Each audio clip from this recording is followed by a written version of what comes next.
رسول اللہ صلی اللہ علیہ وآلہ وسلم اذا دخل العشر شد مئزرہ، رمضان کے جب آخری 10 دن آتے، یہی کاؤنٹ ڈاؤن شروع، 10 دن آتے تو بالکل کمر کس لیتے اور راتوں کو عبادت کرتے، جاگتے نہیں، احیا لیلہ، راتوں کو عبادت کرتے، اپنے گھر والوں کو بھی جگاتے، ایقظ اہلہ۔ ہم میں مشہور ہو گیا ہے کہ اب یہ جاگنے کی راتیں آ رہے ہیں۔ حضرت والی صاحب بہت کہتے ہیں جاگنے کی راتیں نہیں ہیں، عبادت کی راتیں ہیں، کہ اگر شب قدر بڑی رات جو کہلاتی ہے وہ 27ویں کو طے نہیں ہے، معاف کیجئے گا، وہ ان 10 دن کی طاق راتوں میں، کل کا کون سا رمضان روزہ بھائی؟ 19واں یا 20واں بتائیں تو؟ آج اچھا وہاں دیکھ، پھر سے ایک بار دیکھ لیں، کل 20واں ہے، جب 20واں گزرے گا کل کا دن، مغرب سے 21ویں رات شروع ہو جائے گی، تو وہ بڑی طاق رات جس کے بارے میں اللہ نے سورہ قدر انا انزلناہ فی لیلۃ القدر تفصیل سے بتایا کیا مقام ہے اس کا، کہ اگر بندے کو حاصل ہو جائے لیلۃ القدر خیر من الف شہر، 1000 مہینوں سے بہتر۔ پہلے بھی اس بات کا مذاکرہ کیا گیا، ایک عالم صاحب کہا کرتے تھے اصل میں عربوں کی جو گنتی ہے،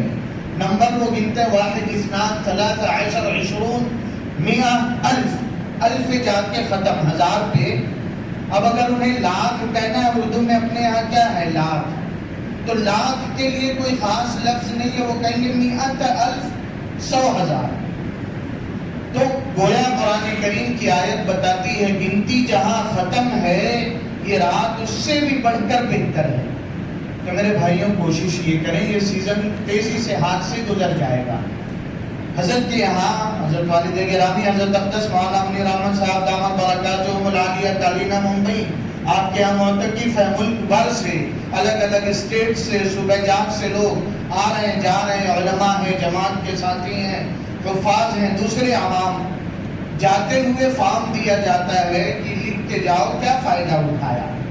تو صاف صاف لکھتے ہیں۔ اللہ والوں کے پاس لوگ آتے ہیں اپنی اصلاح کے لیے، ڈاکٹر کے پاس آدمی شیخی نہیں دکھاتا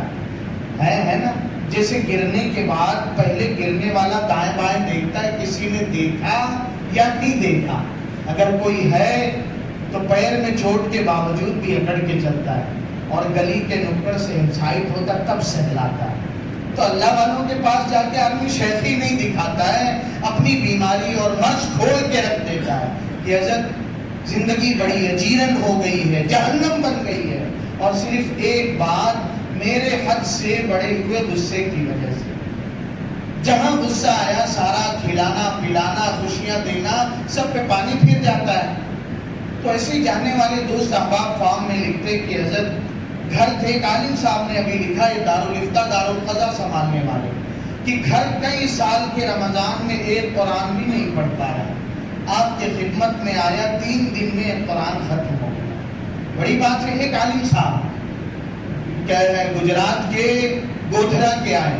انہوں نے لکھا حضرت عالم ہونے کے باوجود زندگی میں کبھی 300 200 سے زیادہ درود شریف نہیں پڑھا تھا، لیکن جب یہاں آیا پہلے دن 900 پڑھا، اور اب جا رہا ہوں روزانہ 11,000 پڑھ رہا ہوں۔ اتنا میرے بھائیوں، یہ سیزن ہمارے ہاتھ سے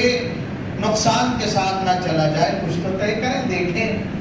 نہیں تو ابھی بھی انشاءاللہ 11 دن ہے انشاءاللہ، تو تلاوت بڑھا دیں، ذکر بڑھا دیں، درود پاک بڑھا دیں، اپنے آپ پر قابو اور کنٹرول کرنا بڑھا دیں، اور کم سے کم یہ جو 5 راتیں طاق آئیں گی، کل کا دن گزرنے سے 21ویں روزے کی رات، پھر اس کے بعد 23ویں، 22 کے بعد 23ویں رات، پھر 24 کے بعد 25ویں، اور 26 کے بعد 27ویں، 28 کے بعد 29ویں۔ اس میں جتنا اللہ توفیق دیتے ہمیں اور آپ کو، خود بھی کوئی عبادت طے نہیں ہے، بعض مرتبہ گروپ میں آ جاتا ہے، اتنی بار سورہ فاتحہ، اتنی بار یہ سورت پڑھو اور یہ فضیلت پاؤ، اس کا حدیث پاک سے کوئی تعلق نہیں۔ امت کے لیے اللہ نے آسان رکھا، جس عبادت میں جی لگے، من کر رہا ہے آج تو اللہ سے روز ہو کے اپنے سارے چیک اور فائل سائن کروا لوں گا، تو جم کے دعا مانگے. من کر رہا ہے 2 رکعت پڑھ لوں، نفل پڑھ لے، تلاوت کر لے، ذکر کر لے. کچھ نہیں کر سکتا تو سو جائے، عشاء اور فجر جماعت سے پڑھ لے. پوری رات عبادت کا ثواب ملے گا. اللہ پاک ہماری جھولیوں میں، پوری امت کی جھولی میں اس رمضان اور زندگی کے سارے رمضان کی ساری خیر و برکت ڈال دے. اللہ امت کی ذلت کو عزت سے بدل دے، گمراہی کو ہدایت سے بدل دے. پورے عالم میں اللہ ہدایت کی ہوائیں چلا دے. ساتھی قریب آ جائیں، مشورہ